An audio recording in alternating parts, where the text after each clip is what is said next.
Pinawalan ko na yung baka. Ayan. Tapos nagpawala na rin ako ng baboy. Ayan, lahat sila. Yeah. Dito kayo. Magmi-meeting tayo. Dito ha. Ito kaharian nyo ha. Huwag kayong lalabas ha. Dito lang kayo sa kural. Malaki tong kural nyo. Ayan. Yeah, dito kayo. Magmi-meeting tayo. Ayan. Ako barangay captain nyo rito.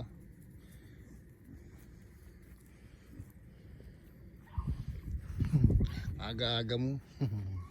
Ayan, 5 lahat sila. Makakawala na. Pati yung baka nakakawala na. Si Richie nandun sa kabila. Pinapaubos ko yung damo sa kabila. Tapos si Alpaca nandun sa gilid dun. Lala, mag-meeting tayo. Lala, maga pa. Oy. Flag ceremony muna, oy. Dito kayo. Psst.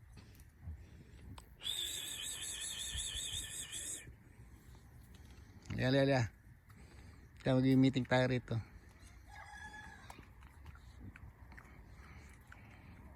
Basta kayo dito lang kayo ha. Huwag kong mababalita lumalabas kayo ng bakod. Ha? Yan mo laki nun siya ni ano, kala mo buntis oh. Buntis kaya ito? Mukhang tinira ata. Buntis siguro to. Taba na oh ni baby. Bebang, Bekang, wala ka rito. Si Adobo, si Michado. Alam ko mga pangalan yan. Wala. Yari to. Puro damo kinakain nila eh.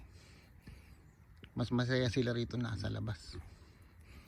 Tsaka pag tinawag mo, bilis nila lumapit.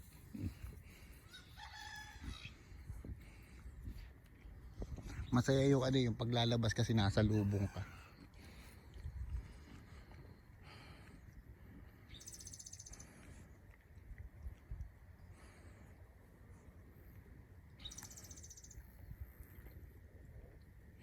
Ito pa marami pa kaming ano, bakod.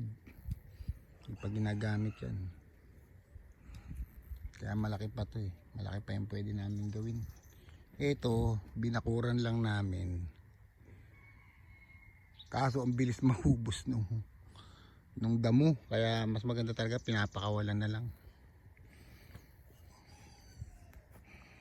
Si Bebang, ay si Bebo, si Bekang, o tingnan mo ang laki ng tiyan. Buntis kaya ito. Kaso nung maliit pa to, ganyan na yun eh. Malaki yun tiyan. Kakaiba siya sa mga ano eh. Kuni-kuni ang tawag kasi rito eh. Pag ito ng anak, talagang maliit lang din ano. Hindi ka na ano eh, hindi ka na sikat kasi lumaki ka eh, tumaba ka. Pare-parehas na kayo. Laki ng tiyan no. Walang ginawa kundi kumain ng kumain.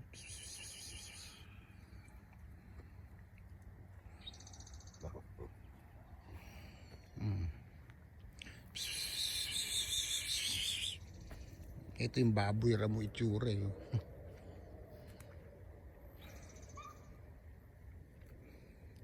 Ayan. Susunod pati itik dito pakakawalan ko na eh. Meron na akong siyam na itik na malalaki. Kaso mahirap lang maghanap ng itlog kaya hindi ko siguro pakakawalan ko yung mga lalaki. Para gumala-gala, para talagang farm na farm. May enjoy mo yung mga hayop oh. Magkakalat. Yung baka ano eh. Maliit kasi siya eh, kaya medyo lumalayo. Mas gusto niya dun sa ano, sa hanapin natin. Liga. Na mo susunod lahat yan.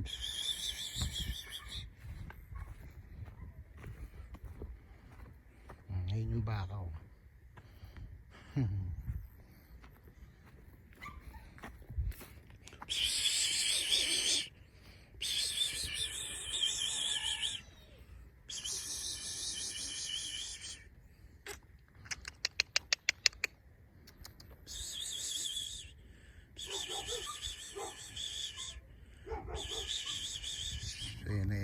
Ano, pag tinawag ko yan, maglalapitan yan. Ano, halika, dito tayo magmi-meeting. Medyo mainit. Dito tayo sa medyo...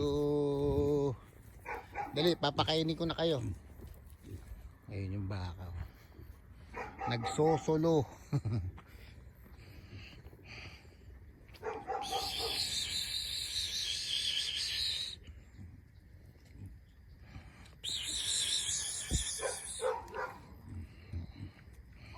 Kayo ha, huwag kayong lalabas ng ng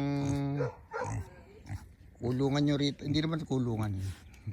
Ditong itong hawla nyo, itong barangay natin. Ha?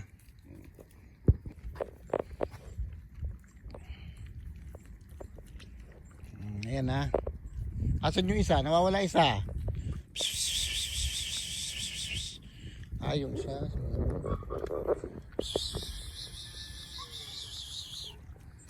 Ayun.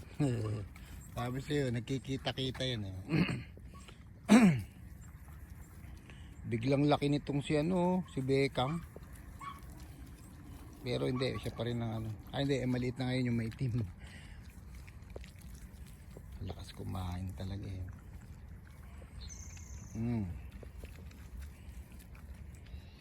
Masaya may ganito eh. May mga alaga ka. Buhay kasi yan eh. Misaya ang buhay. Happy life.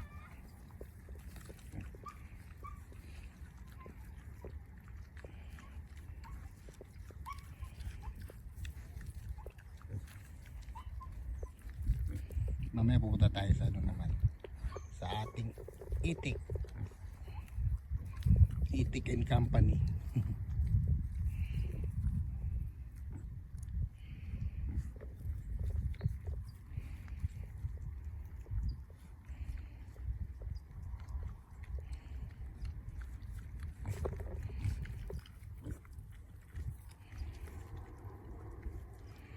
Medyo mainit na, mainit.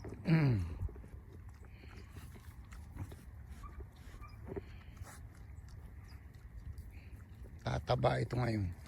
Kasi pinakawalan ko na yung dalawa eh. Nakita ko yung epekto dong sa katawan ni ni Bekang. Tumaba kaya pinakawalan ko yung dalawa. Di tatlo na sila.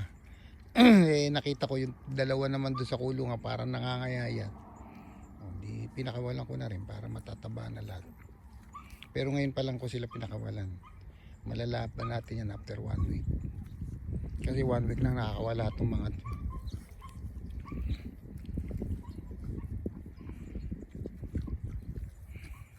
ang laki talaga ng tiyan ni Bekang, kakaiba. Talagang piggy bank siya eh. Piggy bank. Pero bubuksan ko pa rin yung kulungan nila para kung matutulog sila, babalik sila doon sa kulungan. Ayusin namin mamaya. Mahirap din wala silang kulungan.